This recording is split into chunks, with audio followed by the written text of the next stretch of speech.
Hi, in this lesson, we're learning about webinar event team roles so that you can set up your team to have all the different responsibilities and features that they need so that you can have amazing webinars.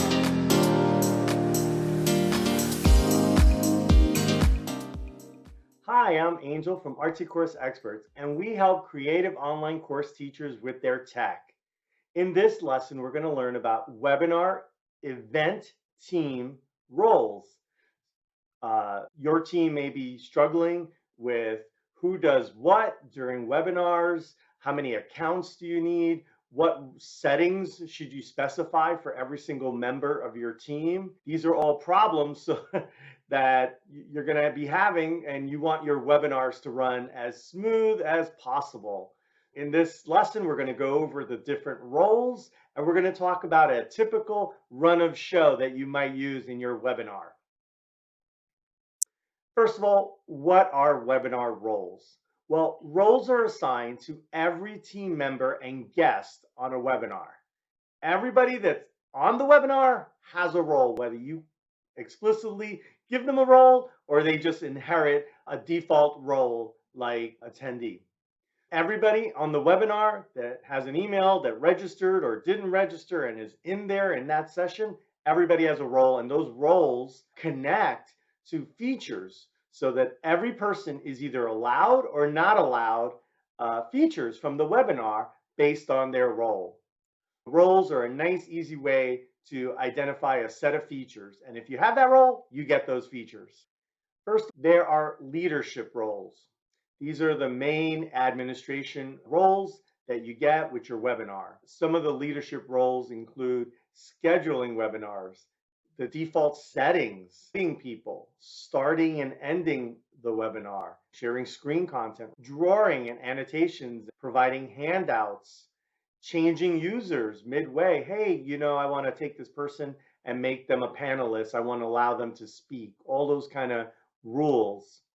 Muting users. Who can ask questions? When can you ask questions? Creating polls, seeing reports, and managing all the recordings. These are all the administrative leadership roles and features that are available on most of the webinar platforms. One of the most important leadership roles are the administrator. This is the owner of the account. They have access to all the tiers, licenses, billing. They can change the email, change the password. They're the number one person who owns the account for your company. And they are also the most powerful account on your webinar profile. Next up is the host or organizer. Now, you may be a smaller company and you're the admin and you're the main host, and that's totally fine. Or you may assign a host, and they're the main leader of that particular webinar and the main scheduler. And by the way, as an account, you may have several hosts. If you're the main host, you may also want to assign a co-host. Maybe you're traveling just in case your internet goes down. The co-host can set up the slides, let people in the room do all these other things. So the co-host or alternative hosts, they help the leader with the webinar.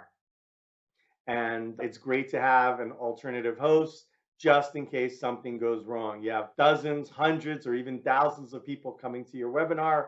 You want to have a couple of people to back you up and have content and all the stuff ready in case anything were to go wrong on anyone's internet connection.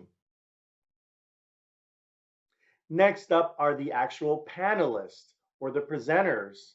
They can actually share their video, their audio, they can annotate, they may be speaking to slides, or it may be a traditional panel where there's 3 to 4 people on screen, or they may be the main person. So the host opens up the meeting and introduces a guest. And also, you may want to even break out the presenter role. The presenter role doesn't need to be in front of the camera. It could be behind the scenes, a backstage, maybe your virtual assistant, or maybe your AV tech sets up the presenter role so they know exactly which slides or which videos to show at any point. They have this right, this role, this ability to take over the screen, show the screen, switch the content, show this other camera. turn off this person's video. Now, there are consumer roles. These are the people that you've invited to your webinar. They can typically watch the webinar, they can chat, maybe they can raise their hand or ask questions or see and answer polls. So these are the things that the guests will be able to do when they join your webinar.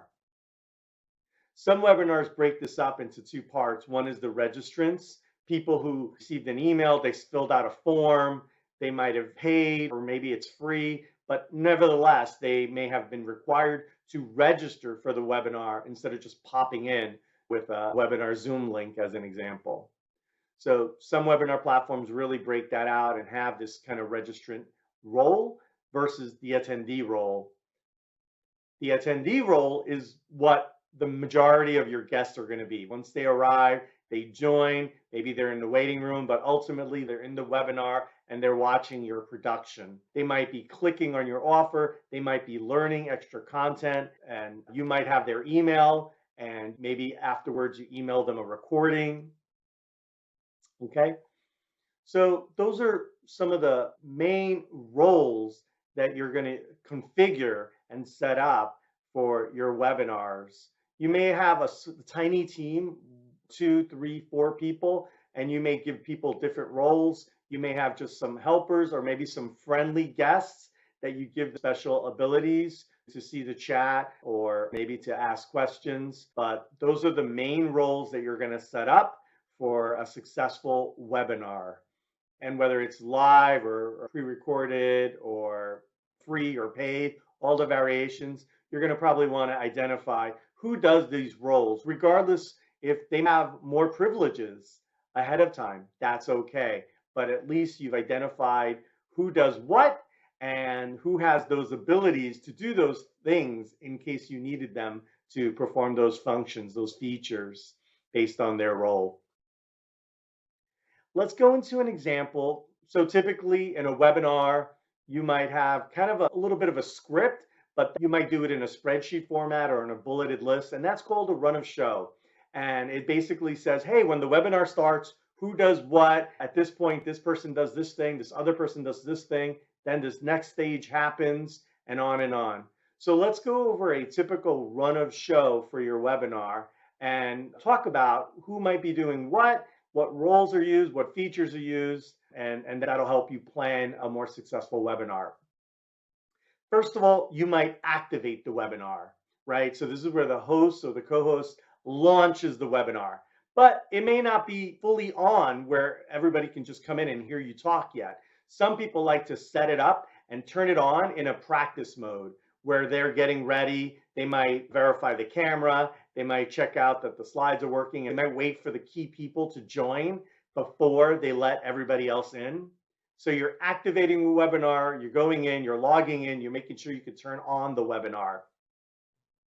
Then once you're in the webinar, you might tweak some of the roles. So you're making sure the panelists are there. You might upgrade or downgrade people to say, oh, you're an attendee, wait a minute, you should be a panelist, or hey, I'm going to assign this other person as an alternative host just in case something goes wrong with my connection. So you're tweaking all the roles. You're looking at the main host and panelists and presenters, and you're giving everybody the rights and you're testing everything.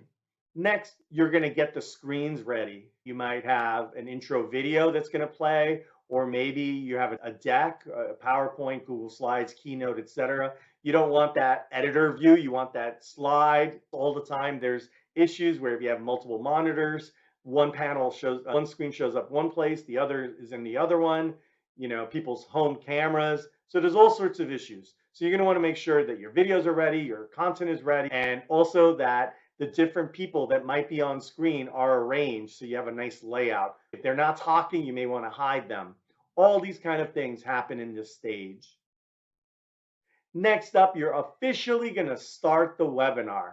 So that's when people that might be in a waiting room, they come on in, they're able to see stuff. Maybe you might have somebody on your team do some small talk, like welcoming everybody in the chat room. Where are you from? Welcome by name or just by chatting. So you're going to want to get everybody warmed up in the room before you officially start. And then you're going to also want to wait a few minutes so that you can get the majority of people to join your webinar. Next up, another role that happens is handling issues.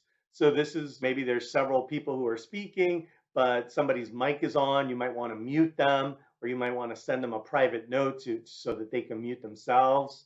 Maybe you're experiencing internet lag. Maybe one person's at a hotel, or there's a weather situation at one location. So you're going to want to be monitoring all that stuff to make sure that everybody feels confident in what they're presenting and there's no latency.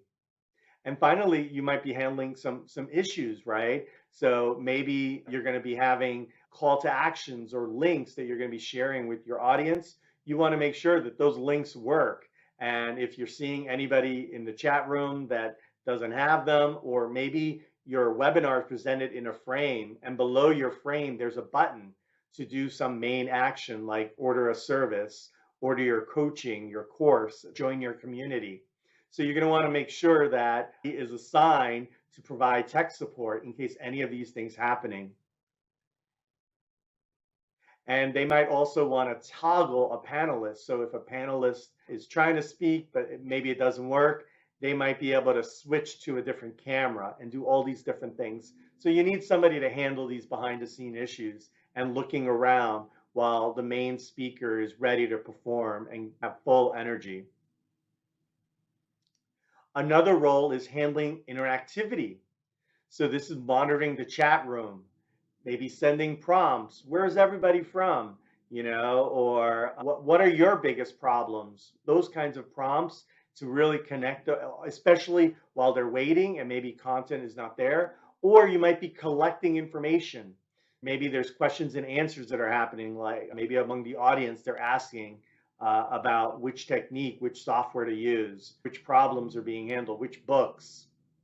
And this interactivity also includes polls that you can use. You might be sharing resources and links. So you might want to have this person support interactivity, really be the behind the scenes MC there, and they're talking to the guests.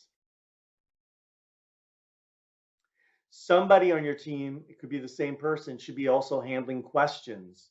So as all the things are happening in the large chat room that might be flying through with different topics, different questions, different suggestions, you're going to want somebody on your team to pick and choose the best of those questions and be able to give them directly to your presenters and hosts so that when they're ready to speak, they have their questions ready to go. And they might also have one or two pre-canned messages while the questions are being collected and you're asking, hey, does anybody have any questions? While that's happening, your host can start off with a perfect common question. And then in addition to that, as all the different questions are coming in, you can have your helper role find one or two really great questions and extract those from the big giant chat room into a direct message with the host and the presenters. Another important step in the webinar is closing out the event. That's where maybe a presenter is speaking, they give it back to the main host. The main host provides the final messaging, shares links, provides resources, and drives that main call to action that you want your live webinar people to do. And then finally, you're going to actually wrap up the webinar. So that's where you stop the webinar. All the attendees are dismissed, their session closes, and you and your team can process or even email the recordings. There are going to be a variety of recordings that are stored. They might be one main recording, there might be multiple recordings depending on cameras and audio. You and your team should schedule some time to review the stats and maybe the reports of the webinar, how many people actually registered, how many actually showed up. Those are the different roles that you're going to do as you go through your webinars. So it's important to utilize your team, give them well-defined roles, give them the capabilities and features that they need to back each other up. Think about possible problems. You might want to give some of the different people slightly elevated roles so they can back each other up. And with all these well-defined roles and a small team, you can have a really successful webinar. So now you're a lot smarter on webinars.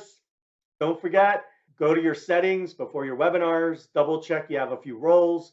Go ahead and get that small team to back you up. Give them some roles. do a practice session and have a script, get your resource links, get your documents, your prompts, your practice questions, get that all ready in a nice little run of show document, and you'll be able to have a really successful webinar. To learn more, check out the info and links in the notes. Subscribe now to get more tips for creative online course teachers. And if you need any tech help with your courses, your community, or your teacher website, visit www.rtcourseexperts.com. Talk to you soon.